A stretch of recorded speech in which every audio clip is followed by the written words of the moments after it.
in store for you guys today. We're going to be talking basketball, hoops. We're also going to be bringing on former Braves announcer and play-by-play commentator Chip Caray, who is now in St. Louis. Can't wait to interview him. He'll be coming on in just a few moments. We'll also get into Super Bowl reaction. Craig's team won, second time winning the Super Bowl, so I know he's excited to talk about that. And then we're talking to some college football, some news I found out just now, and also some college basketball news. But without further ado, let's go ahead and bring on Chip Caray, former Braves announcer. Hi, guys. How you doing? Doing great. Nice to see you. Yeah, good to see you. Thanks for coming on. Good to see you, too.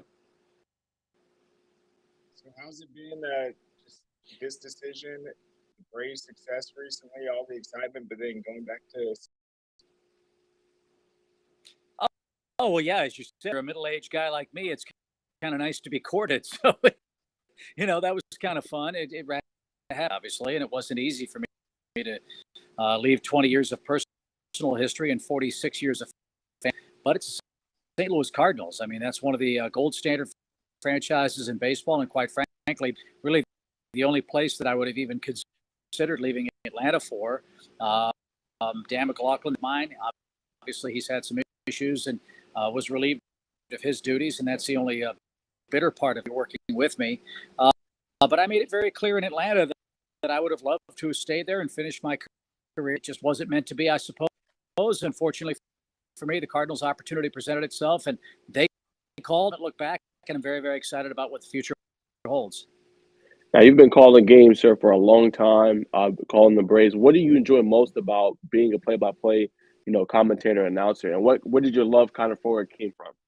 Well, I love what you love is you're around young people.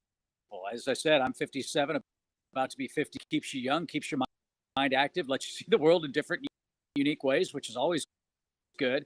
It's the best part of the job. We get to see the world on someone else's dime. We get paid to watch guys be here on the Super Bowl. There's no heavy lifting.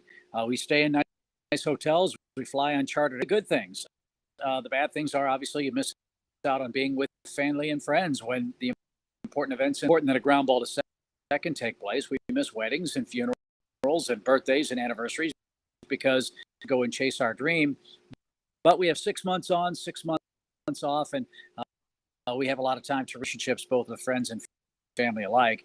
As far as when it started, look, I guess you could are just about to go into college, and my dad was doing a Braves game at Old Fulton County State, heat of the Joe Torre, Tommy Lasorda rivalry between the Braves and Dodgers in the National League West. And August, I believe it was, Bob Watson, who was a terrific player in his own right, came off the bench in the game in the bottom of the ninth inning. My dad had the call on WSB radio. We were driving the call, and the old literal hair on the back of your neck moment happened to me. It stood on end, and I said, wow, it was really cool. I'd like to do that someday. My dad didn't say a word about it. We drove home in silence and when we got back to his house at 1 o'clock in the morning, he said, were you serious about what you said in the car? And he said, okay, we start tomorrow. And that was really the genesis of not only when the seed was planted, but when I am some 40 years later, still trying to figure out how to make sense of all the new rules, lively and have a good time. And I'm really, really happy that I've been able to do it to this point. Yes, sir. And then for you, you was around when the Braves just won the recent World Series title. How special was that being in that environment, calling the game and being where they kind of were before, knocking on the door, but not being able to get through, having those, falling short almost in a sense. But how special was it to bring one home for really a city that struggled for a while to kind of win the big game?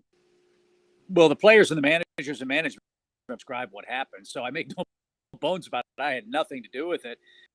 That said, anytime you're a part of it, it's a great thrill, a great honor to get a ring.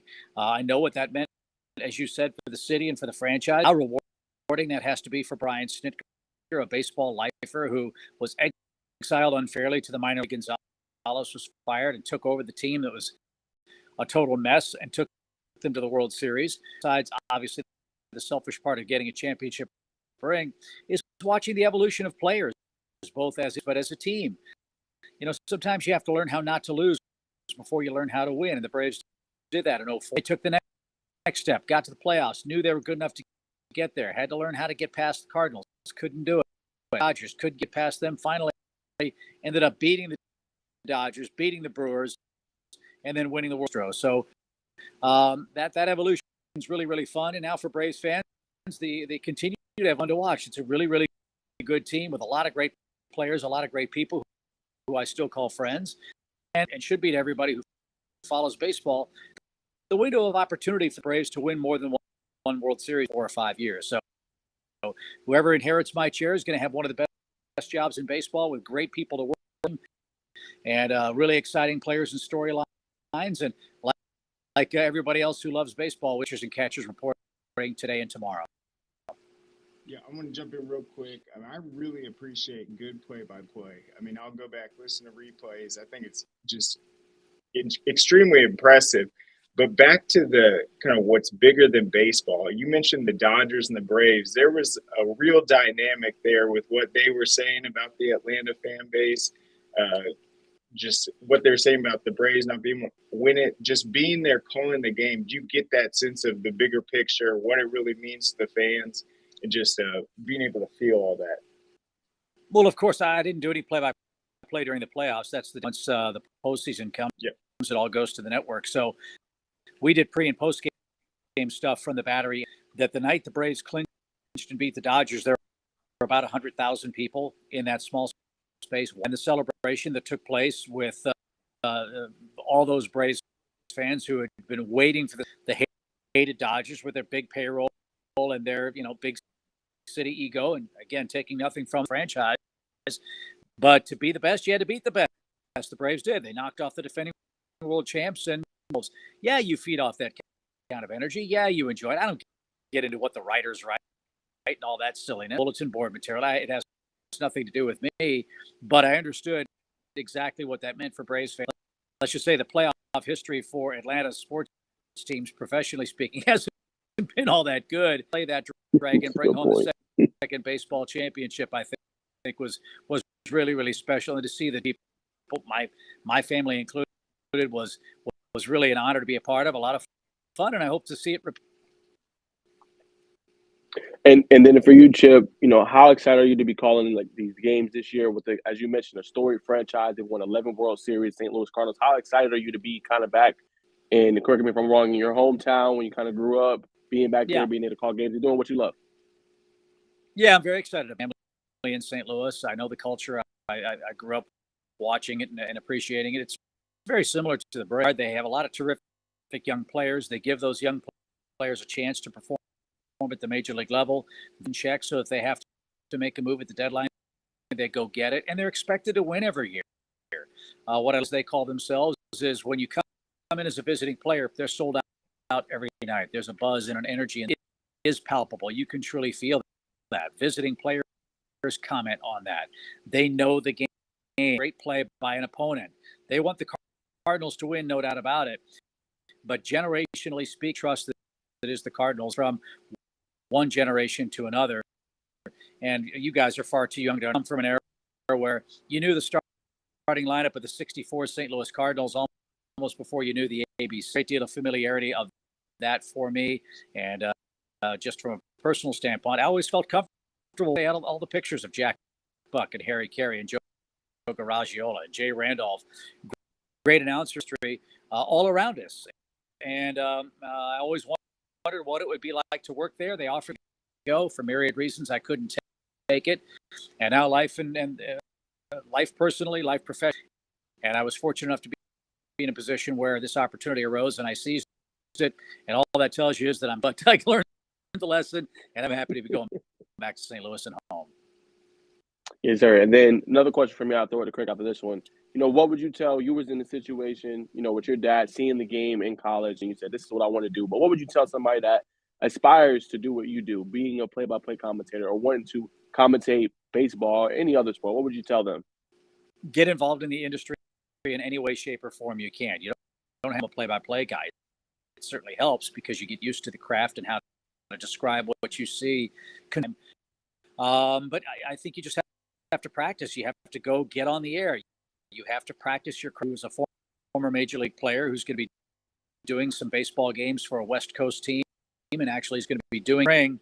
And he's a former analyst. He's not done a lot of play-by-play. And his advice, he ask me what you're walking down the street in your head, do play-by-play of what you see.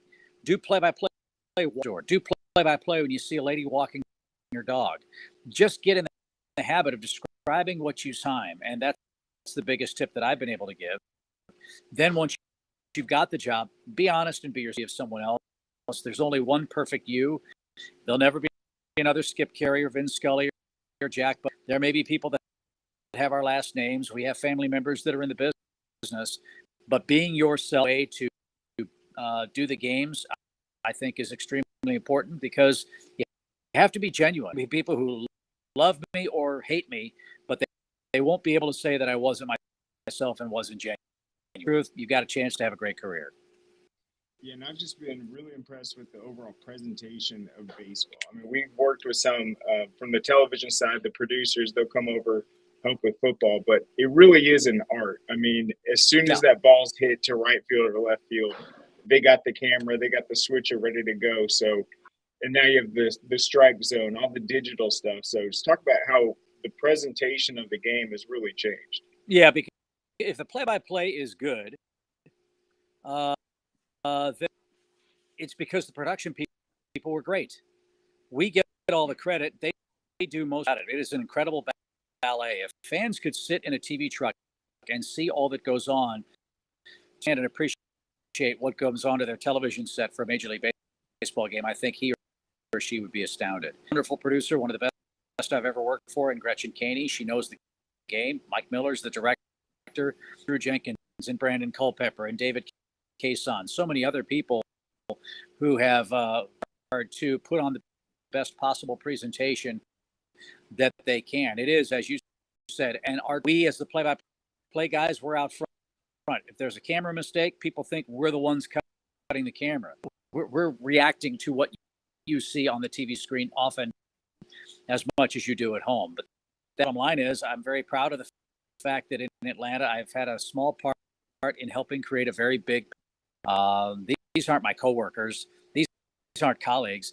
These are family and their friends. And the hardest part of this job, it was leaving the men and women in that TV truck who went out of their way every day. Every day I made them look good. Great friends, incredibly hard workers, tremendously talented business. And as I said before, whoever follows me in that seat is going to have a huge leg, guys, because they'll be in extremely good hands with the way that they cover the game in the TV truck. And then for you, Chip, obviously you're going to be doing the play-by-play for St. Louis, but is there any other teams that you got your eye on or that could potentially be dangerous this year that we know may make some noise? Yeah, it's going to be a dog fight. Mets, Braves, and Phillies. That's going to be a great race. With the Cubs and Brewers.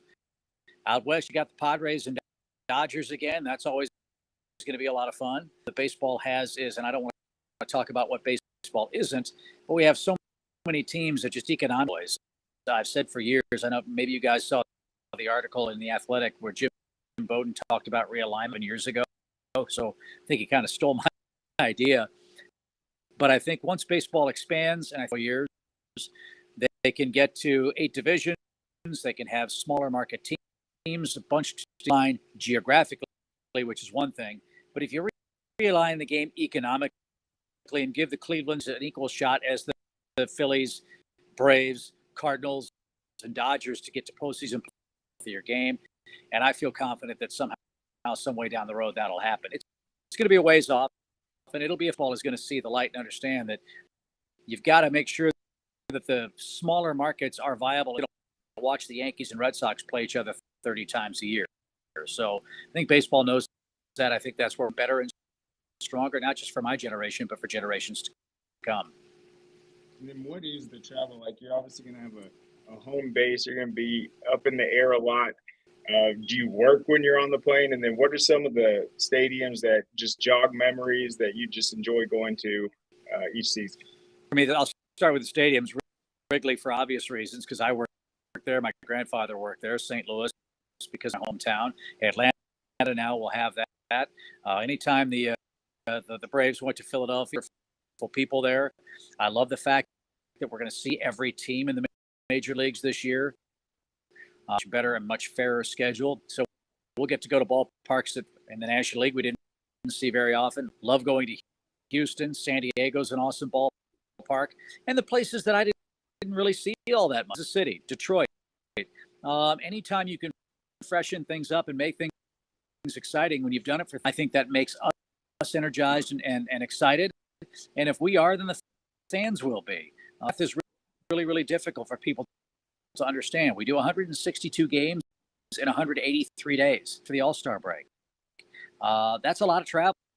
As you said, we're in the air an awful lot. We at 7 o'clock in Philadelphia, and after the game's over, get on the bus, get on the plane at midnight, fly across country to Houston, land at 3 o'clock, 4 o'clock in the morning, and get up and play a game that. And that's every day. It's a relentless treadmill of a schedule, but that's what we sign up rhythm of the season. And once you get used to it, you're almost antsy when you don't play because you're used to doing it. Sign up for that's what we love, and it's a very different challenge than say the NBA or the NFL, which is 3 times a week.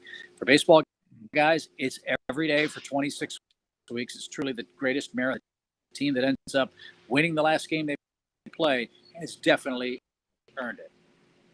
And then what do you think, Chip, about some of the changes that are coming to baseball? Obviously, you got the robot umps. That's on the minor league level, but still that's something where it's kind of going in the direction. And then recently being announced a couple of days ago, the ghost runner being with the extra innings at the second base. What do you think about some of those changes and how kind of baseball is kind of transforming and changing as time goes on?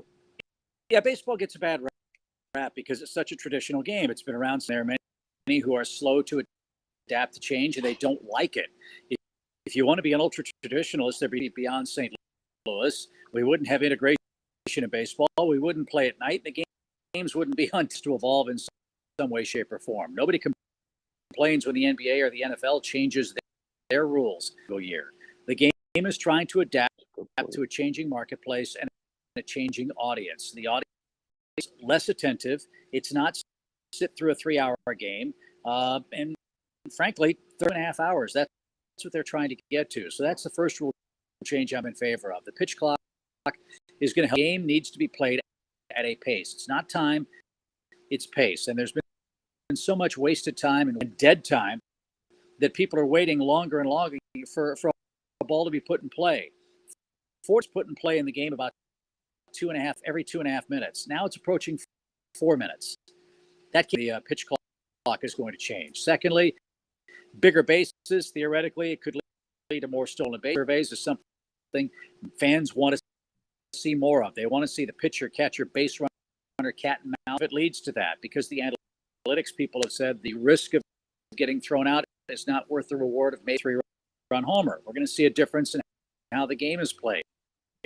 I'm not so much a fan of banning the shift. We are dumbing the game down. Hitters should be able to manipulate the ball and hit the ball where there's an open space. Paid to hit the ball out of the ballpark. So we'll see if that one works. DH is a National League traditionalist guy. I thought the idea of a DH stunk. I hated it, but I love pitchers try to hit. Became a fool's errand. So I wasn't really all. And look, at the end of the day, whether the rules work or not, it's not up to me to be the conscience of baseball. The game will be better. If they don't, they can always change them again. But the biggest key, I think, the game has to grow. The game has to adapt, and we all have to be willing to understand it's adapt or die. And baseball is entertainment. It's also big business. We have to do the best we can to serve what our fans want in the game. And I think some of these rules will help make that happen. Absolutely. I think the shift one is interesting. But what I like about watching Major League Baseball, you have a really good blend of the guys that are established. They have their long contracts. They have the star power. But then there's also these guys that are really trying to make it. They're making it up to the MLB. They're playing their dream.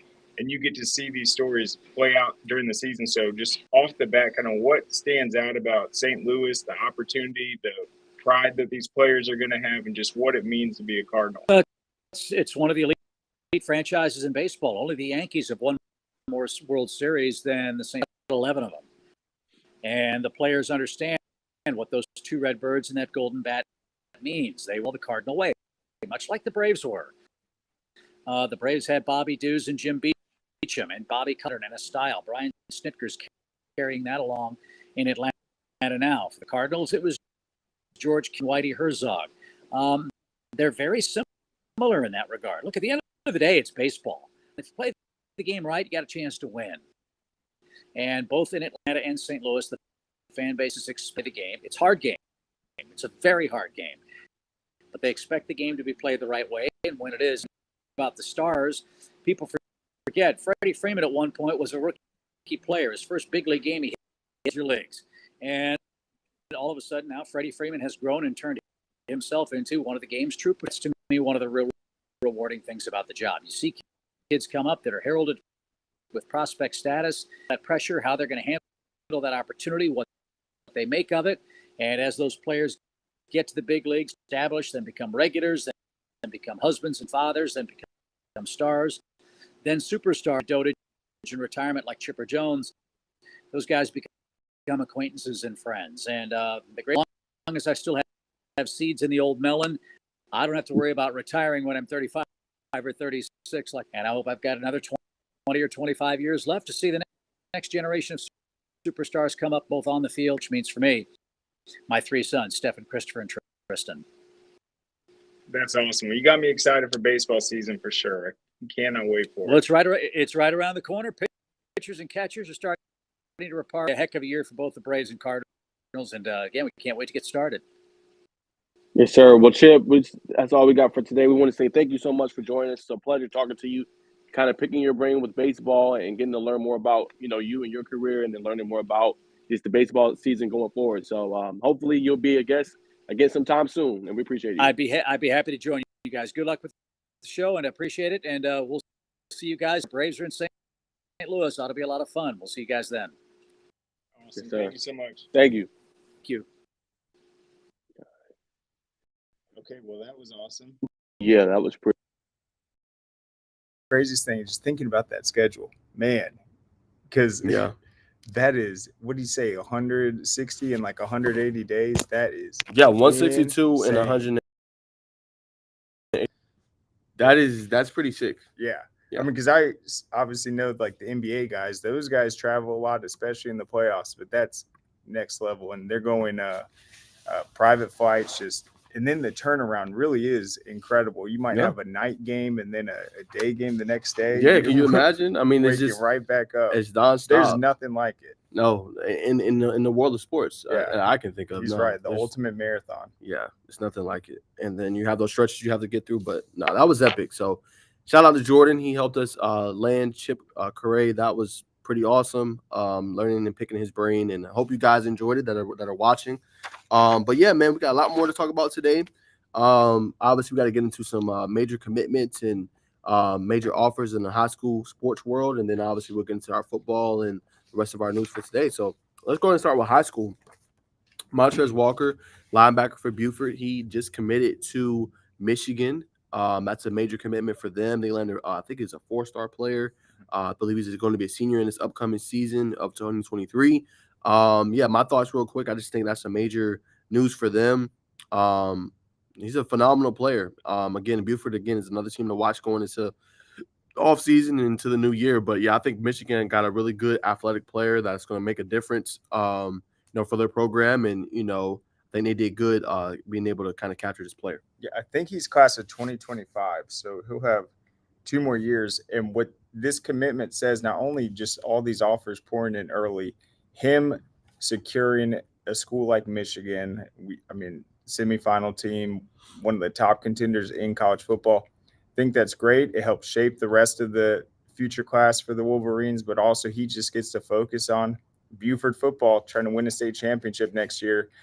Their defense, that's what they're known for, not just week in and week out, limiting teams, making it difficult, but just continuously putting out these products that go on to play at the next level. They'll have a big spotlight on them. They'll play a ton of outstanding matchups, the national circuit, the national powerhouses, and it's just a big opportunity and just yet another player that's building that reputation around Buford. So I think it's huge for him. Can't wait to see what that defense does next year. Yeah, definitely. And then in the next news, we got Marquavius Sabor. They call him Quavo for short. He played in our Cookie Kell game, played for Kell. A good team. I think he's bringing back a lot of good talent. He got an offer from Kentucky this past week, so that's a major offer for him. I definitely think he's a D1 player. And he's somebody to watch. He's kind of a DB like / athlete for them. So look for him to be used in different scenarios and situations offensively as well. Kind of one of those gadget players. But I think like again next year that's going to be a team to watch for out in 5A. Obviously, you got Creekside. There's another team to watch, but I think Kell is going to be really good next season. They were top of the region, but until they played Cambridge, ended up winning. They had a lot of seniors with that group. It'd be interesting to see this year, especially with a lot of youth coming now. A lot of their seniors graduating and going on to play college football. But yeah, I think Kell is a team to watch for, and I think it's just another great offer he can add to his list. I think Kell is so dangerous right now. Bobby May came in last year as the first-year head coach. You look at the type of players they have. So you said Marquavius, he can play DB at the next level. He's an athlete. Yep. He's going to play multiple positions. Their quarterback, Bryce Clavin, he's one of the best baseball prospects in the country. Yep. I think they time him on like the base running. He's got one of the best times ever. Super fast, super athletic, great arm. I think Kell has a lot of guys like that where this offseason, Coach May is looking at his roster. He knows where they can play, but now it's about kind of morphing the formations, the different play calls. I think he's going to be able to maximize that roster. He saw a lot of young guys step up last year, just in the receiving core. I mean, they were a pretty young team. I just think they're dangerous, guys like that especially. And his offers have been pouring on in the last month. It's crazy. He got offered from Tech. You mentioned Arkansas, these other SEC ones. And so that's just yet another one. Exactly. So they're pouring on. But I think that's the big storyline with Kell. Yep. They have a ton of athletes. He's going to be running track this offseason. Mentioned Clavin. He'll be playing baseball. And then when things come together and they get in that evaluation process at the end of summer and get that game plan ready, I think they're going to come out and really play outstanding. Yeah, and I think you mentioned on your show today's Tuesday, Monday, the Kell schedule. They don't play Johns Creek this year, do they? I think they might. Yeah, I think they're Johns all Creek? rematches. Okay. On that, I think that was the Thursday triple header. Yeah, because I know last year they played Cherokee Bluff, but they played Wednesday. That's right. Yeah, Yeah, I Cherokee think it Bluff. was the I same. think it's But yeah, Johns they'll Creek. be in the Corky Kell. We Yeah. saw them come out, look really impressive. They did. I just think last year they had that one bad game you mentioned against Cambridge. They had Yep. no chance in that one. They shot themselves in the foot immediately, Yeah. just did not play well. And that's that inexperience. I think they got exposed with some of the maybe defensive schemes they're running against Cambridge. They just had a better game plan, more experience. But Really good offensive yeah, line, too. they have the full offseason now to look at up and down this roster. We know how good they are right now Yep. in basketball, both girls and boys. There's a lot of athletes at Kell, and they're in 5A. It's Yep. like they used to be in 6A. They're kind of in that Sprayberry Pope range, but they go down to 5A. I think they can be really dangerous. And as we said last year, 5A was really wide open until Ware County made that run. Yep. And then last one for high school football, Caray Boterford, running back for Walton, just received an offer from Georgia Southern. Again, a guy that had a great season last year. He was pivotal. He didn't get as much yards in that Buford game, but he was still a pivotal force all season long for them. They could run whatever they wanted to run. They could run play action. He was a threat out the backfield. He had a bunch of games over 150 plus yards all season long. So again, as me and Craig mentioned last week, we think Walton is going to be dangerous out of there in 7A. They're going to bring back again another year with Hegelinski, another year with Boterford, Wyatt Sonderman. All these guys that got a lot of major playing time are going to come back, and they're going to be able to scheme up different things for them. And it's going to be another year under the belt, and I think they're going to have a great offensive line going into the next season. And it's just going to be a great group. They're going to have a bunch of things going for them. It's going to be putting it all together. So I think, that's just another great offer for him. I think he received a Memphis offer the week prior. So he's just racking them in, and, it's a good thing to see. Yeah, if you watched Walton last year, he was their entire running game. They didn't really have any depth behind them, and so he kept the defenses honest. Walton, we know how high octane they are. We know what Jeremy Hecklinski can do, but none of that would have been possible without a run game. he was that guy every single game. He knew what his role was, and he came in, he took hard carries, just kept the offense moving in tough yard situations. And I think with the offense rolling next year, he's going to have another big year. I just think he's a smart player, runs well behind the offensive line, and he was such a key part for their success last year, just being that one run threat out of the backfield. Yeah, definitely agree. But that's all we got, guys, as far as just high school football news. Did you have anything you wanted to add before we transition, Craig? No, it will be interesting to see who that back next to Boderford is next year, though, because really he was their workhorse the entire time. They didn't really have a complementary back situation and relied on the pass a lot. Did kind of what the Chiefs do sometimes, where they throw a bunch of screens. Kind of, they're so good at getting a lot of guys involved. But yeah, he was that guy. And I just think Georgia Southern, they picked up a lot of great skill players from the state. I think that'd be a big get for them, especially Aiden Jackson, his teammate, is there now. Yeah, exactly. Well, Craig, I know you are a UGA fan, so I have some breaking news for you. I want you to react instantly to this. Let's see.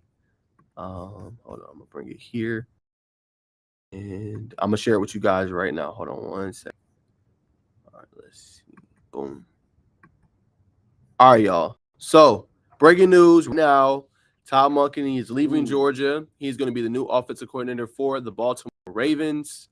As you guys all know, they had a great season last year. Georgia averaged 41.1 points per game. They were fourth most in the nation. They also averaged 500 yards of total offense. This article is from Brooks Austin for Dogs Daily. Yeah. So, breaking news, Craig. How are you feeling? What are you thinking? Well, we knew he was a high-profile candidate. That's a great jump up to the NFL. I just think my first reaction is, wow, Georgia's offense is going to look really different next year. Had some receivers transfer out. Tight ends. The coordinator. Yeah, exactly. So, yeah, it's interesting. But, I mean, that's what happens when you win national championships. Your coordinators go. So, I think they always had that in their mind that this could happen. But it comes at a time where that offense really is going through a kind of a new regime. Yeah, they're going to have to reinvent themselves with a new cast of playmakers for sure. The Stetson era is over, and we'll see. But got Brock Vandegrift potentially coming in. They do have a good stable of quarterbacks. Carson some Beck. young guys. But, yeah, it's going to be we'll see who they promote in that coordinator role, but that's a big news for sure. I think it's going to be so interesting. Two things I take away from those news. First, on the collegiate level, how good would that Georgia offense be next year? Because he's such an innovative playmaker, Tom Monken is, and he's really had such a grasp on the offense that you really see them even get stopped. I think they put up, 65 in the national title game? Like, they just couldn't be stopped. He ran great schemes all year. He's been doing that since his tenure there. But as Craig mentioned, they're losing a lot of players. So they're not going to have McIntosh anymore. Darnell Washington, the tight end, he's going to the draft. You're not going to have Stetson Bennett. Who's going to be your quarterback? Who's going to be QB1 next year? That's going to be between Carson Beck, Gunnar Stockton, and then Brock Vandegrift, who's going to start. So I think starting the season, it's going to be interesting to see how good their offense is going to be, whether their defense have to carry more of the load this season and help out the offense. I think that's something to keep an eye on. And then whoever they hire for the offensive coordinator, how quickly can he get them up to speed in order to have this offense clicking in? And like you said, who are going to be the playmakers? All those things are interesting to watch. And then on the NFL part or the professional part of the thing, Baltimore, they finally get a good coordinator, I think. Not saying the others weren't, but sometimes you see the offense kind of gets played out. But then it's a big question mark with Lamar Jackson. Are they going to re-sign him? Are they going to franchise tag him? What's going to happen there? But I do think that now they're going to have a good coordinator that can innovate, create different things for the offense, and just really help. If they're able to keep Lamar, help him go to another height and another level in his career. He's already great. He's already been an MVP candidate, but take that next step forward of contending for titles and things like that. I think that's something to watch for in the NFL level. But that's my thoughts on it. Yeah, I mean, could the Ravens be like a Georgia team where a great defense and an offense that just makes the good calls, gets guys involved, and consistently moves a balanced offense? I think the biggest question, though, is what's Georgia's offensive identity going to be next year? Are they going to try to be a hard-nosed running team? They're going to try to take advantage of their speed guys out. I mean, there are a lot of guys that are going to need to step up big time that we haven't seen fulfill that role. Be a big challenge for sure. But yeah, congratulations to him. I do think he'll have success at the next level. I like the way he maximized the talent, had some really great play calls, and that's the key right there, maximizing some of your guys. Yep. And then more news. This came out, I think, a couple of days ago. Texas and Oklahoma are leaving the Big Ten for SEC. You guys all know this was supposed to happen in 2025, but this is going to happen in 2024 instead. But the big thing is both owe the Big 12 $100 million. So it's a lot of money. But I think I seen something that said, I think SEC all schools ended up making like $50 million per year annually just from the season. I think I saw a report. But that's going to be interesting to see if SEC tries to help them or, how they come up with that. But that's the early exit fee to leave the Big 12. Yeah, so that's the first takeaway. What does it look like not only when a team leaves a conference, but when they leave early? We're seeing it. That's interesting. I didn't know that they'd be making $100 million payments to the remaining schools. So this is truly a new development in college football. I don't know. I thought the Big Ten was a solid conference. So what is this appeal to be willing to not Big only 12. Yeah. Oh, sorry, Big 12. Yeah, Big 10 is Michigan, Ohio State. Say so. I promise I meant that, guy. But anyway, what is the appeal to go into the SEC to where you would pay $100 million just for 1 year early? That's the biggest question. I think it's a lot. Yeah. So it really must be that big of a benefit to them in their minds. And then I think they probably both had to go together. Yeah. I think one of the appeal is it's more money. I think two, the brand of the SEC. It's known for football. And I think three, the exposure.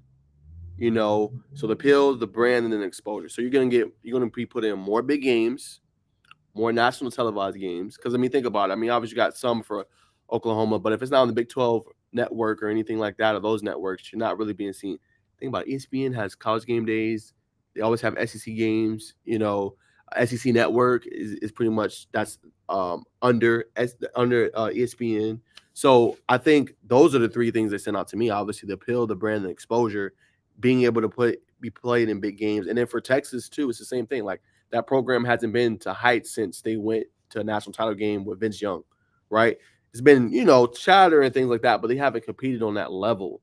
Now you're going to get exposed more within your own conference. So then if you're able to compete in your own conference of now an SEC school, you'll be able to compete and contend for national titles because you're in, you're out. Who's in national title games for the most part? Or if you're not in national title games, you're at least in a college football playoff. SEC schools. It's at least one or two every year. Yeah, the biggest winner is obviously the SEC in this. They just get better from this, and then the Big 12 loses two of its most storied programs. It's crazy. If you're the SEC right now, seeing them pay to come early, that's just humongous. But what is the impact going to be? Well, we're going to see them have a bigger presence in Georgia in recruiting. Not that they don't already, but you play in the SEC, you aren't just getting your guys from Texas, Oklahoma, Mississippi, Nebraska, those areas anymore. You're having to recruit strongly in Georgia. You start winning some of these games. You beat a Tennessee or a Florida. You're going to start getting even more attention. You can start inviting players to these big SEC games. So I think it really is going to make a big deal. But yeah, the SEC is the big winner for sure. Yes, easily. And guys, that's what we got on our football side of it. College football, major news that's just happened. We're going to transition to basketball. Me and Craig both watched the game. Big upset. Texas Tech beats Texas 64-57 last night. Big standouts to me. Davion Harmon, he had 21 points in the first half. He had an incredible game, 25 points total. He had a career high in that game. He was big for them. He had three players in double figures. Then Kevin, he had 19, and then Fardoz Amak had 12. I thought they played good defense in that game. They made it tough. Only two players in double figures for Texas. Marcus Carr had 23, but I thought who struggled in that game was Timmy Allen, only 2 points in that game. He really struggled.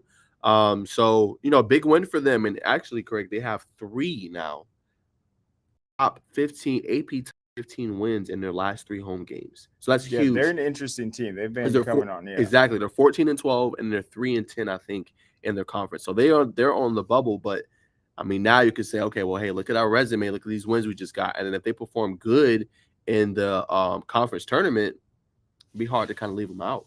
yeah. Well, I was definitely impressed with them because you see them get that first half lead. We talked about it last week how Texas against TCU, against Kansas State, against Kansas, they haven't been starting well, but they have been able to claw themselves back in the game. But the exact same thing that happened to Kansas happened last night. They have a big deficit. They tie it up, but they never could get the lead. It's a credit to Texas A&M. They made some big stops, played with a ton of energy. They shot great from the foul line. But I just think Texas, they're a top 10 team right now. Obviously favored in that game. They know it's a rivalry game. You can't look at Texas Tech's record and say it's going to be an easy one. Don't think Texas is playing to win right now. They're having to call back. It's like they aren't exerting their will. They aren't playing at that pace. And too many times, the number 6 ranked Longhorns are having to fight to get back in the game. And then when you do that, it's like you tie back up, but you aren't in that rhythm. And then all it takes is one shot. Yeah, one shot. And then Texas Tech has that momentum right back. And so they answered the call. But it was a great game for sure. Yeah. I just think I was impressed by Texas Tech. Just a really exciting home win for them that they needed. I think they played with more urgency. And I think one of the things I saw is before the game, Texas's coach was watching Texas Tech warm up to try to get the sense of their energy level and their focus. And it's like, yeah, that's great and all to look at what your opponent's going to do, but you already know they're going to show up and try to get the win. It's like, not only is it just a big regular season game, it's like you guys are ranked number 6. You got that target on your back, and it's an opportunity for the other team to make headlines. They want to come in and upset you. And so it's exactly what they did. Texas has got to pick up a big win soon. It's a good point. It's definitely a good point. Yeah, especially with how the season's going. And this is important conference play because before you know it, we're going to have conference tournaments. And I think it's only a couple more matchups, a couple more weeks left in the regular season. So that is going to be actually, very intriguing to see how it turns out. Oklahoma, 19th, Iowa State, and then Baylor, TCU, and Kansas. So Texas has a really difficult stretch coming up. Yeah, they do. It'll be interesting to see how they come out, if they're able to get it together and get out to faster starts. That'll be intriguing. But we got another game that's going to be big tomorrow night. Alabama versus Tennessee is a top 10 matchup. Alabama is the number 1 team in the country. Tennessee has been faltering lately. They are number 10, I believe, in the poll. They have lost 3 of their last 4 games. 2 were buzzer beaters. I think 1 was Missouri. The other was Vanderbilt, I believe. But what stands out to me, Tennessee is the number 1 defensive team in the country, according to major analytics and things like that. So it'd be interesting to see how they're able to slow down a really good Alabama team. And Alabama is number 2 in tempo. So they're going to be trying to push the pace, get out in front. I think, they're going to try to force a lot of turnovers, get out in transition, get out on the break, get up easy shots. So it'd be interesting to see if they can force them to play kind of a more half-court game. Not saying that Alabama can't, but I think that kind of plays into the strengths of a Tennessee team. But if they can get out on the break and push the pace, that pushes more into the kind of hands of Alabama. And then also for Bama, they have the number 1 player in the SEC in scoring right now. That is Brandon Miller, who is their star player, is averaging 18.8 per game. But I think this is going to be an electric matchup. It's going to be in Tennessee. So, we'll see if they're able to come out, see if Tennessee can turn it around and really make it difficult, for Alabama offensively. Absolutely, 100%. It's a must-watch game. I'm tuned in for sure. It's the first time they played this season.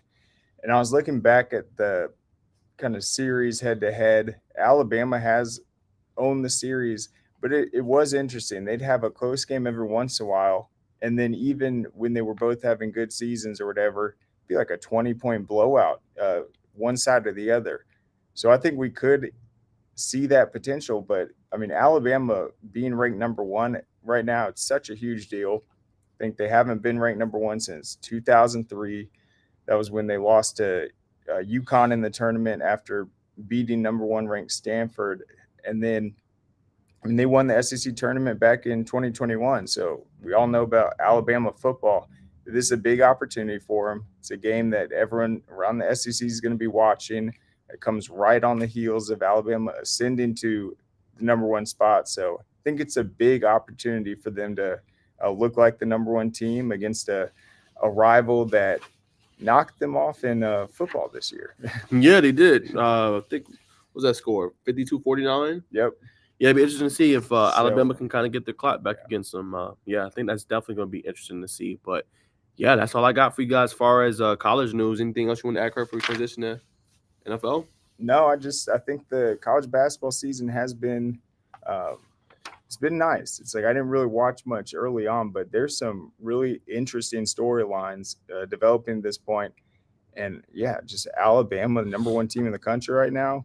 SEC fans, that's exciting. So I think it's a must-watch game, 7:00 tomorrow night. I'm interested to see what's going to happen. Yes, I agree. So tune in to ESPN tomorrow, man. That's going to be a great game between 2 really good teams in the SEC. So stay tuned for that. But we got a lot to talk about now. NFL. This is going to be our last section for the show today. Lot to talk about. I'll throw it to Craig first. His team won. I'll give him the floor. How he feels after that win, what's his reaction to it, and obviously we'll get into some of the calls and things like that in my analysis of it. But we'll throw it to Craig. How he's feeling after another Super Bowl win? Oh, I feel good about it. It was just kind of weird sitting there because I remember the first time they won. That was crazy. It was a kind of an exciting comeback, a little similar to that one. But I just felt like this one, we had some key plays. I was confident in how Mahomes was playing. I was really impressed with Jalen Hurts, that receiving core. I just thought the coaching for the Chiefs was excellent. Pacheco played his heart out. Kadarius Toney played well. I just thought that we did things. And the one thing I said when people were talking to me at the game, and I was 100% right on this to a point where it's like now people are mad at how it ended. But I said against the Bengals, the Chiefs never had the timeout situation going for them, and they never had the clock on their side. They will not make that mistake again. And so even though they had the deficit, they weren't in that position where you felt like the other team was moving it and they were in control of the clock. It's like that was such a huge advantage. And I think playing the Bengals, botching that challenge call, botching the time before the half, that was the best thing that could have happened to them because they weren't going to make that mistake again. And just coming up with that big turnover in the first half, that was the moment where I was getting texted saying this is going to be a blowout. The Eagles were playing extremely well. I thought their opening drive was really impressive. Some of those conversions, how they punched it in. But once we got that defensive turnover, I felt confident that it was going to come down to the end. We still had a chance, especially getting the ball to start the second half. So that was the play to me where I was like, we got this. Yep. And I think, Craig made a great point about the coaching. I think Philly got outcoached defensively by Jonathan Gannon. No offense. They could not stop them at all in the second half. They had 4 straight possessions with a score. Andy Reid, Eric Bieniemy, straight up just dialed up a phenomenal game plan. And the ironic part is Doug Peterson used that same play, probably even used the film before the Chiefs probably did and saw this, but they used the same motion. If you guys go look at the game, they used, I think it was either Jamal Agnew for the Jaguars. He did a motion play.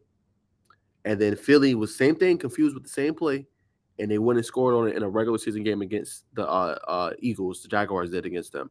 So Chiefs did that twice in the game. Philly didn't have any answer for it, and they got cooked both times, and both were walk-in touchdowns. And it was bad when Mahomes comes to the line and calls out your cover 0, calls out your coverage, and then throws a walk-in touchdown. So, again, got to give credit where credit is due, but Philly was straight out outcoached in the second half defensively. They let them really down in this game. Their offense had a great game plan. I mean, I think Chiefs defense played good as well. They only allow 11 points. Really, that didn't come into the end. It was 3 points for most throughout. They were forcing 3 and outs. That defensive touchdown was huge in that game. And I think they depended a lot on Hurts in that game. And I'll talk about, his performance and Mahomes and all that in a second. But I think they were outcoached. But credit to the Chiefs for continuing to battle back. through adversity, through down 10, and coming out, with the victory. Yeah, so I want to talk about the Philly defense. So I feel like they got caught on those plays in particular, making the bad gamble. It's like, we're going to blitz Mahomes. It's like, well, in that situation, if you do, you better get to him not only quick, but immediately. And then to have just a simple, that you said, a play that they knew had worked and thrown them off before, Yep. they knew what the coverage is. There's no way they would have gotten to him in time on that play. All he's going to do, you have that quick in route wide open. There's no way anyone could have gotten to him fast enough to even disrupt that pass. I mean, it's just open immediately. And so it's almost like, I mean, the Chiefs offensive playbook, we know how deep it is, but they just had the ability to pick the exact play. I mean, they've done it all season long. It's almost like you have some like supercomputer just knowing exactly what to pick. So I just think they weren't prepared in those situations. The red zone was outstanding for the Chiefs. But yeah, there's not really an excuse to just lose guys like that. And especially if you're in the red zone or you're in the 10-yard line, the field is shorter. It's like trying to just do man in that situation. I just don't understand. The problem is they, like, if you go look at you guys' game plan in Philly, they played off coverage the whole game against receiver. Like, this is not Tyreek Hill.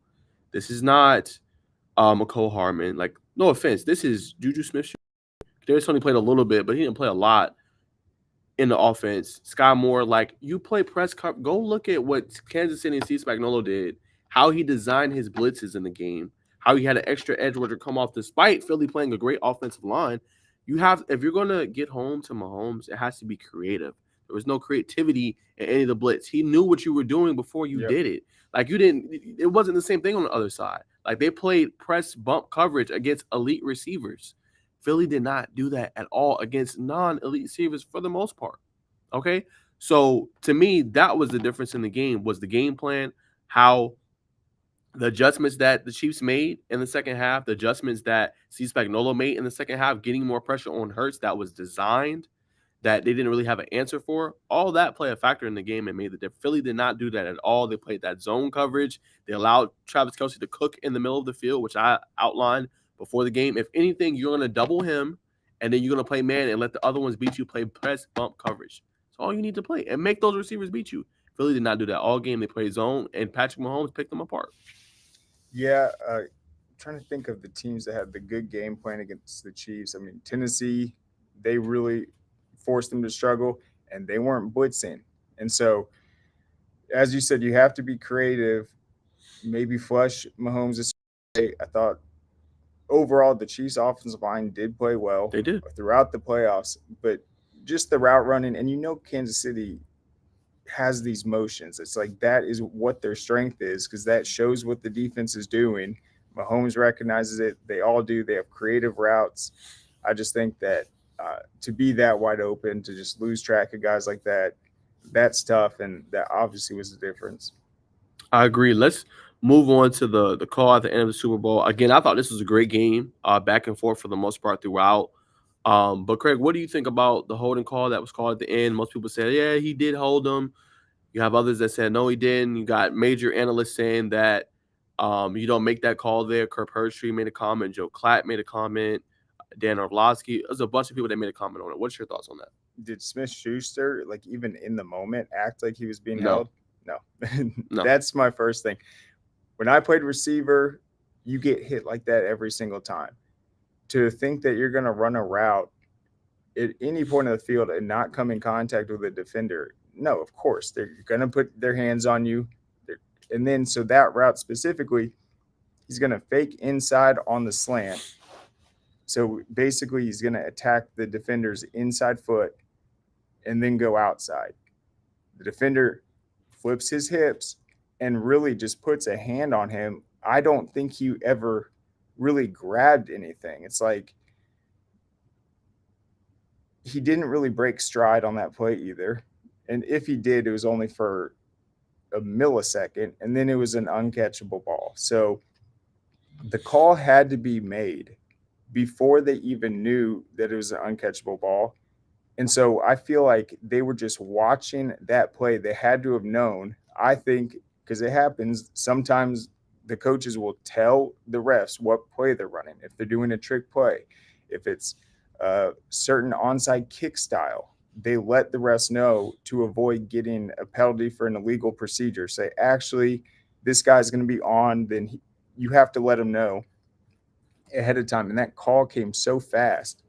And then I was reading lips. I saw the Chiefs sideline immediately, looks at Mahomes, says, we're going to get the first down before the refs even announced the call. So it just seemed like one of those situations where they were just looking for any possible contact to be able to make that call. And someone that played receiver, I just haven't seen a play with that little contact be called like that. Very rarely, if ever. I don't even think you could justify a certain angle where it looked like he was holding him more because, as I said, he never broke stride. And then I think Mahomes just threw the ball too far. I don't think it was, anything other than that. I mean, just think about it. It's like you see a quarterback overthrow someone, I guess you automatically assume something happened, but we all saw it in live time, and I don't think anyone thought that he got held up on it. We all thought it was an overthrown ball. Exactly. And so the penalty had to just come based on the hold itself. And then even that wasn't anything that we haven't seen before when you're just trying to defend a guy in the red zone. Yeah, I just think it seems far too often like big games like that are coming down to penalties. The Chiefs were getting mulligans in the playoffs. Huh? They were getting mulligans in the playoffs. Right. I just they're getting third down mulligans. I don't understand it. I mean, the game is too big at that point to just make that kind of a call to me. I mean, if it's something that's egregious, okay, fine. You know what I'm saying? That's cool. I just don't feel like that was egregious. I don't feel like you make that call and then you eliminate the chance of Philly even getting the ball back. I can't honestly say that I thought it was a penalty. I can't. Right. It's like you watch the replay. It's like, no, that literally happens every time you try to run a route. So. Right. I don't understand that, but I mean, it is what it is. Everybody's gonna say, "Oh, well, what about the other 4 times and things like that?" Yeah, I get it. They didn't stop him, but still, I mean, to make that kind of a call, I mean, you basically eliminate Philly's chance to even touch the ball. It just sucks, you know. You didn't even see Smith-Schuster being like, "Where's the hold? Where's the He hold?" actually, going back to that, he actually did that more on the play they didn't call. That was more restriction than that play. I don't know if you remember early in the game. It was like a 3rd and 9. He threw him. He tugged the jersey. You see the tug. They didn't even call it. But then you call that there. So it's like it just I think even in his mind, he was like, "Oh, that was overthrown." Like, shoot. It's like exactly. Yeah. I don't understand. I don't think and I think that's the problem with the officiating that we say, and we're not blaming it on all that, but what we're saying is be consistent. If you're going to go and not call something that's more egregious earlier in the game, it was like second quarter, don't call it in the fourth quarter when the game is on the line. Have some consistency. If you're calling that early in the game, cool. The defender knows, okay, I can't do this. But they get under the impression, and defenders can speak to this, even though Bradbury came out and said, yeah, I held him, I tugged a little bit. Defenders can speak to this. If you know how the ref is calling the game early, you can adapt to know how it's going to be called later in the game. That matters. Here's how you know the call was not received the way that it was called. If your team is in that situation and someone gets a holding call that I guess theoretically cost you not necessarily the game, but because of that call, they didn't ever get the ball again. Your fans would, in many cases, blame it on you. They'd be like, man, that was a stupid penalty. No one's doing that because no one thought it was a penalty. Right.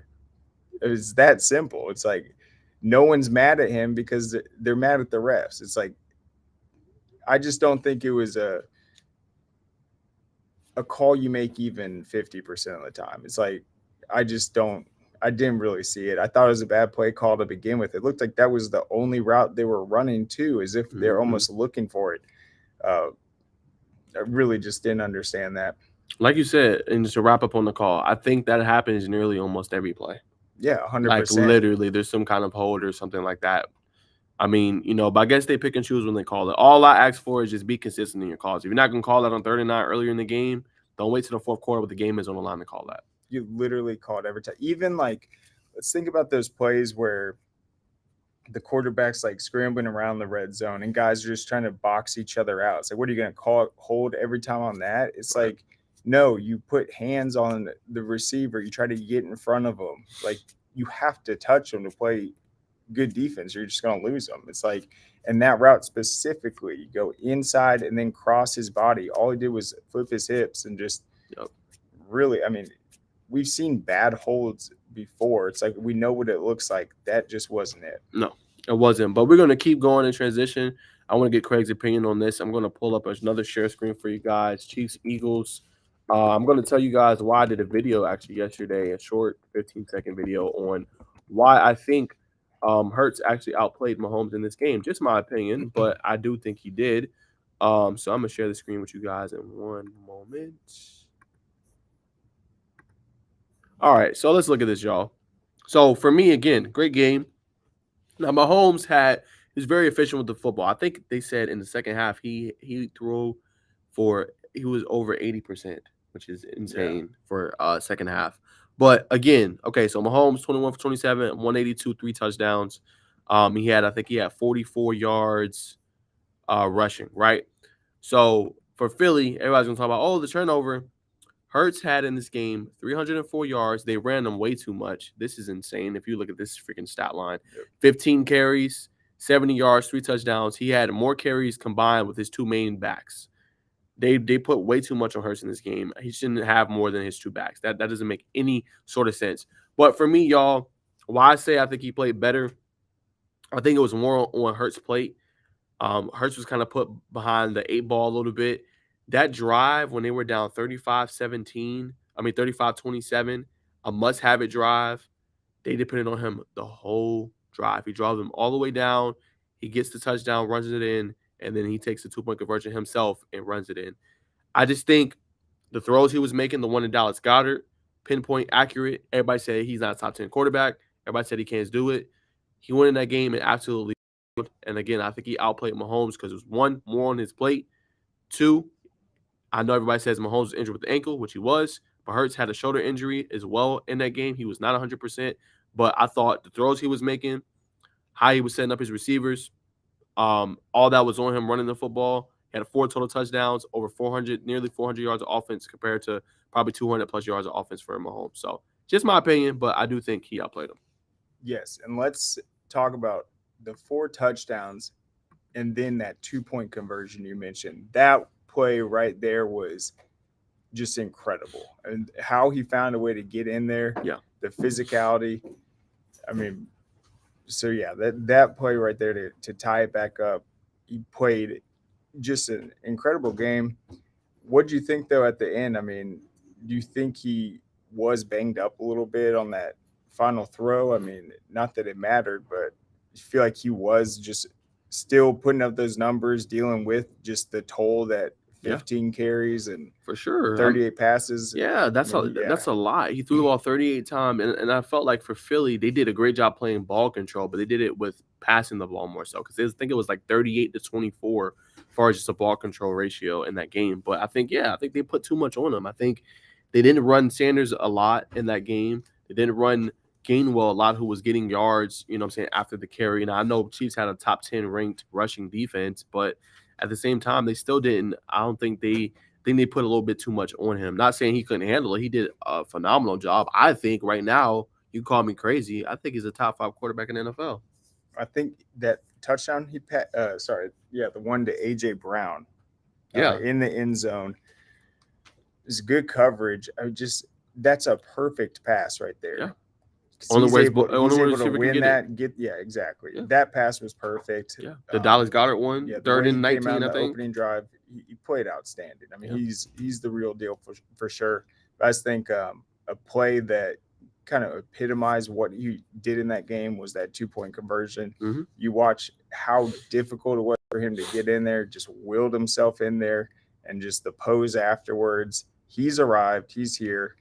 Jalen Hurts is like the it man. or not. Yeah, agreed. Whether you like it or not. So, I think, again, I do think he outplayed him. I know Mahomes won the MVP and won a Super Bowl title. Congrats to him. But, for me, I think Hurts, They play better in that game, but they came up short. But it's a lot he can build on from that. I love his response at the end. But Craig, what do you think is next for both of these teams going forward, as far as their futures, contracts, extending players, coordinators leaving? We'll talk about another major hiring in a second. But what do you just think about the future of both teams? I think for the Chiefs, they're in a great position to be able to just have all the success they've had, not just this season, not the season before, just since Mahomes got there. I mean, it's been insane. Coach Reed, what he's done, the entire staff, it seems like there really is a culture top to bottom. You get drafted or you get anywhere on that roster, you're studying the game plan. All the guys are prepared. They had next man attitude across the board. Really showed a lot of depth also this year. Tons of guys getting involved. So they have an opportunity to get even better next year. They have 12 draft picks. We'll see what they do. So I think the Chiefs are in a great position.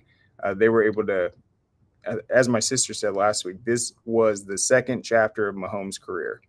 He came in and like now is like there's new pieces. Doesn't have Tyreek Hill anymore. They're kind of changing overall structure of the roster around him. This is his second Super Bowl, so I think he's starting this second chapter. As for Hurts, Philly had just an unbelievable season. They dominated the NFC. The only time they weren't dominant was he wasn't in the game when he was out. And then the way they did it, the 25 pass attempts, 28, him throwing the run game in there a little too much in that game. They're going to be able to look at that. Hey, how can we take more pressure off him? Let him do what he does. I think the Eagles had a great team, definitely Super Bowl caliber. I think they're going to be good to go. And I think he is obviously the face of the franchise right now. He had a near MVP season. I think receivers are going to want to play with him. They got a great offensive line. So I think it'll be just an opportunity next year for the Eagles to try to do it again in Las Vegas. Right. So we'll see with Philly. I'm gonna start with Philly first. I just feel bad though because they came really close. I know that's Yeah. tough for them this season. It really was a special year. Yep.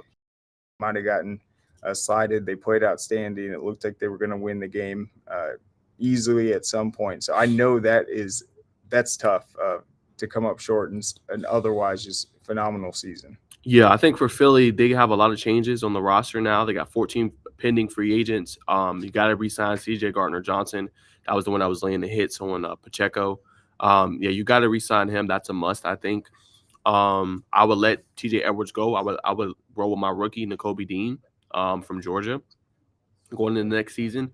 You got to pay Hurts. I don't know whatever you're going to pay him, but whether that's 40, 45, 50 million, whatever you're going to pay him, you got to pay Hurts. And I think next season you got to take a little bit off him, as Craig alluded to as well. But depending on the running backs, they're probably going to move on from Miles Sanders. They're going to have to draft well. They might end up getting Bijan Robinson from Texas. We'll see how that goes. But they're going to have to get a good running back in there because it doesn't look like they want to stay with Sanders, even though he's a Pro Bowl running back. But I think the key thing with Super Bowl runs, Craig, and you know this very well, teams start knowing what you're able to do. And you guys experienced that when you first won your chip with Tyreek Hill and Travis Kelce. Everybody ran that cover two, and then it was tough in like the middle of the season, but then you guys figured it out, still made an AFC Championship game. So next year for Philly, teams are going to have a beat on what they're doing. And then they're going to have new coordinators in place. They're going to have to figure out a different way of their game plan. If not, teams are going to slice and dice them, and they're going to beat them. We saw in the second half of that game, you guys go look back at the film. I've studied it. The Chiefs and Spagnuolo started to have a beat on what they were doing. When they did those short passing games, the corner was already up. We're laying down hits, right? So teams are now going to have a whole year of film on you. They're going to know your tendencies. They're going to know your strengths. They're going to know your weaknesses and what you like to do. So next year, they're going to have to devise game plans that are different. If they come back and do the same thing next year, it's going to be a tough year for them. And on top of that, Craig, they're going to have a first-place schedule next year, being that they won the division and got as far as they did. So taking all into account, it'll be interesting to see how far they can go. Can they get back to the postseason? Can they be the first team, I think, in 15, 20 years to win back-to-back NFC East titles? My Bengals just had to do it. Yeah, no one has been a repeat champion, which is crazy for a long time. My Bengals just had to do it. We had a tough schedule. We were 0-2. They ended up winning like 10 straight. Defenses figured them out. They run a lot of cover two. And the only way to get out of cover two is running the football or hitting the middle of the field. It's either or. So it'd be interesting to see next season what they're able to do, how they're able to do it, and if they can get back to that point. Again, they got a great roster, but a lot of free agents. We'll see what happens. And then for the Chiefs, and this is going to be talked about, and I think the analysts are crazy for saying this, but they're pretty much saying, they're in the class of their own. Nobody's going to compete with them and things like that, which I think is absurd. It's no disrespect. Everybody knows that the AFC goes through the Chiefs, right? And I know that Chiefs felt slighted and disrespected, rightfully so. But I think their future is bright. You got the quarterback you got the best quarterback in the league. So, your future is bright. You still got Travis Kelce. We'll see how long he's going to go for. He has, hinted at some points of, retirement. We'll see. And then defensively, can they continue to improve? I think it will be key. How will the rookies look in the back end going into next season, their second year? All those things will be interesting to see. But I think AFC wise, we know who's going to be there.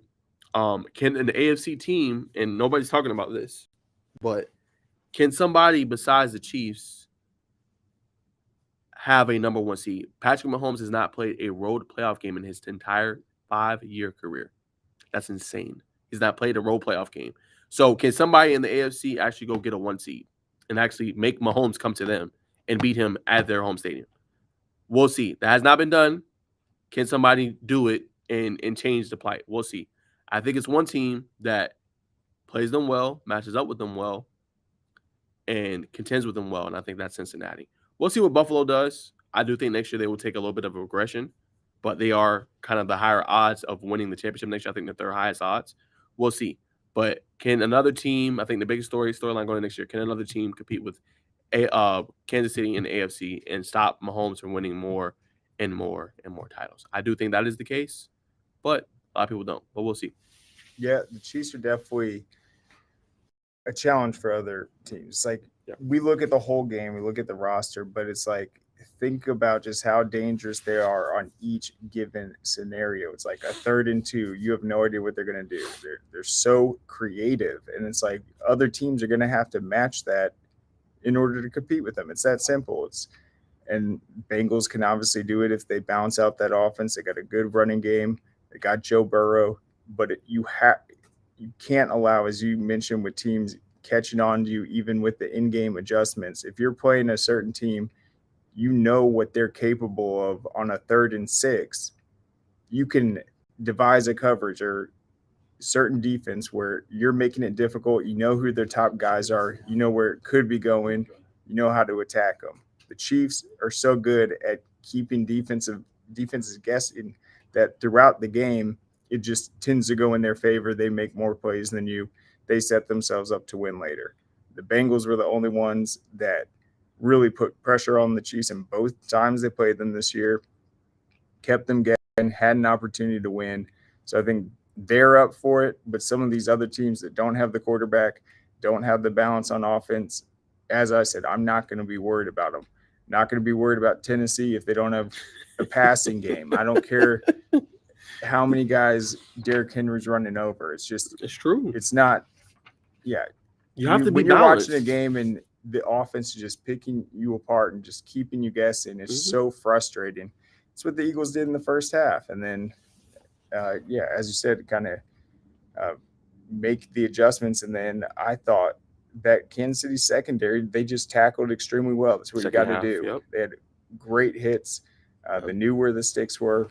But it's just about being creative offensively. That's going to be the key. And no one has done that better than the Chiefs these last few seasons. Yeah, so we'll see next year. It'll be definitely interesting to see if anybody else can contend, because we got a lot of people coming out today saying and yesterday that Mahomes can get close to Brady for his championships and titles. So we'll see if anybody can stop his plight. I think there is a team out there that can, but we'll see what happens. But last kind of news is Shane Steichen. He was just hired as the Colts head coach, the former Eagles offensive coordinator.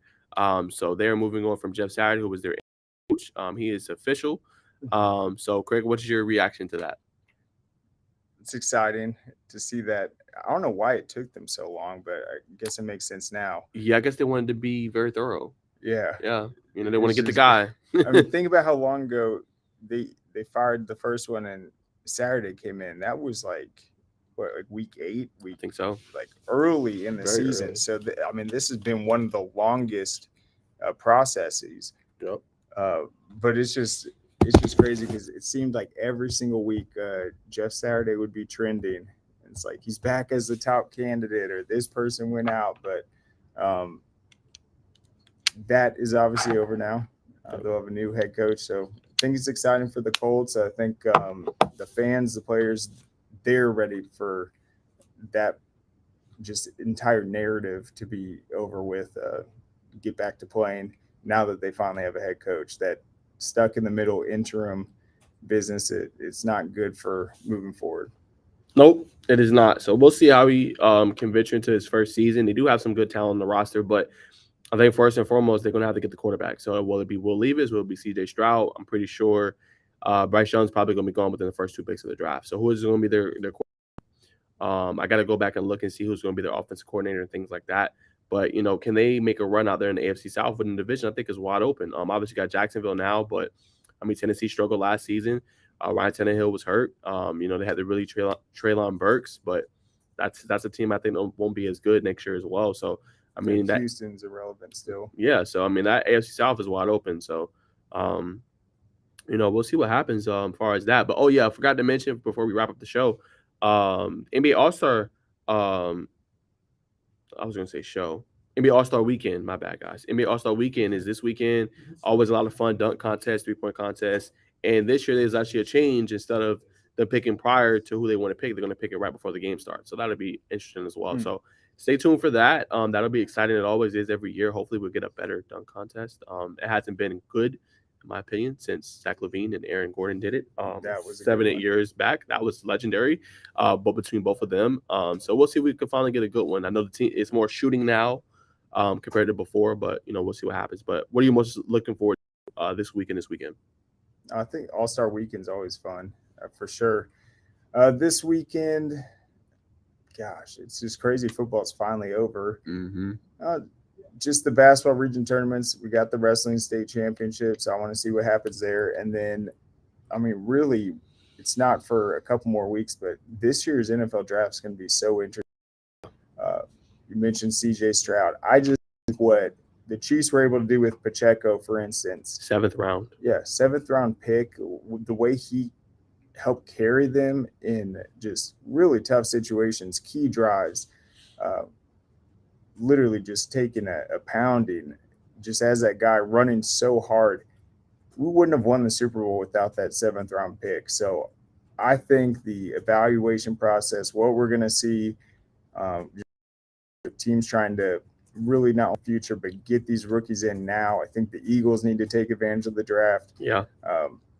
All these teams, but I think it's going to be really exciting. I think there is going to be kind of a resurgence of the importance of running backs just after what we saw this year.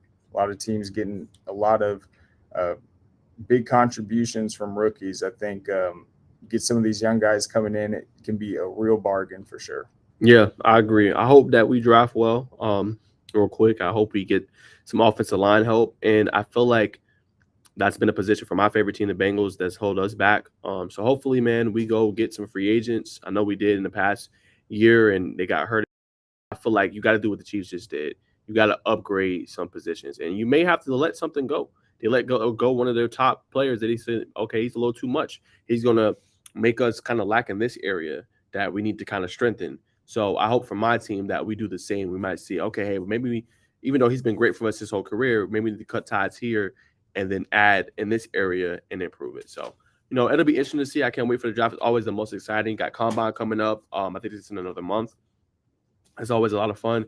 But yeah, I think in April, the draft will be fun, seeing who, the teams get and then how they end up performing on the field. Draft's always a phenomenal event. Tons of trades too, and the draft's in Kansas City this year. Yeah, and free agency too. Yeah, I think it's going to be really busy. Yeah. Tons of trades.